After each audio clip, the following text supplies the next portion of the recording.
আমার প্রথম শব্দ, প্রথম ভালোবাসা, প্রথম শিক্ষক আমার মা।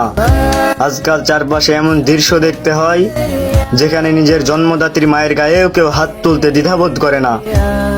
ওরা নিজের মাকে মা বলে না, শাশুড়ি হয় আম্মা জান, বাবা হলো তাওই মশাই, শ্বশুর হইল বাপ জান। যে মা তোমাকে 10 মাস 10 দিন পেটে ধারণ করেছে, নিজের সুখ শান্তিগুলো বিসর্জন দিয়ে তোমাকে মানুষ করেছে, সেই মায়ের সাথে এত রাগ, এত অহংকার, এত হিংসা কেন? রাস্তায় কোনো মেয়ে দেখলে সুন্দরী, রূপবতী, মায়াবতী, গুণবতী, লজ্জাবতী বলতে একটু লজ্জা লাগে না? একবারও কি ভাবছো তোমার ঘরে মা বোন আছে?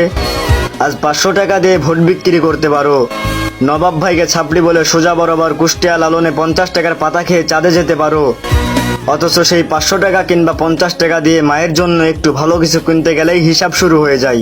ছি, আমরা আসলে কোথায় যাচ্ছি?